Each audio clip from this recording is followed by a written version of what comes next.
In this example, we're asked to sketch 3 distinct non-vertical lines that have the same x-intercept. So let's first think about the different vocab words that are showing up here. We need to make them have the same x-intercept. So an x-intercept is the point where the line intersects the x-axis. So if we look at our x-axis, we could pick any point along here and decide that's going to be the x-intercept for all our lines. So there's no wrong choice here, as long as you pick a point somewhere on this line. For our example, let's pick this point.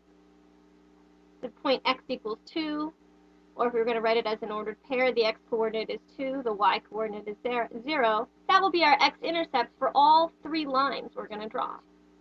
So now we can choose any 3 lines we like that pass through these points as long as the second condition is met. The second condition they give us here is that they're non-vertical lines. So remember, a vertical line would be a line that goes straight up and down. That would be vertical.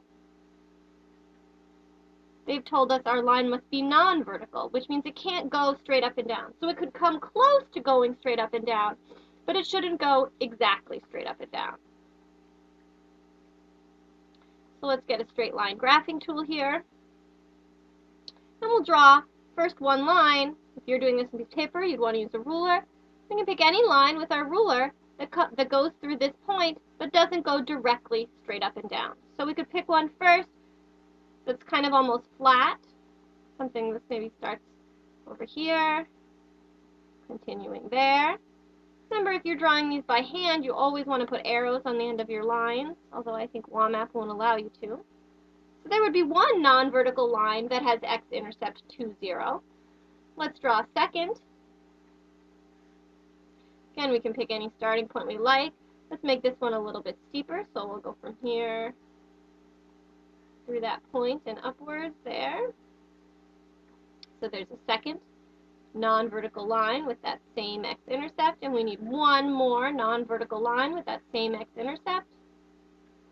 So we just pick a third starting point and draw a line going up through that. Notice that third line I'm drawing is getting very steep, but it's not straight up and down, so it's still non-vertical. So we have created here 3 distinct non-vertical lines that all have the same x-intercept. That vocab word distinct just meaning different.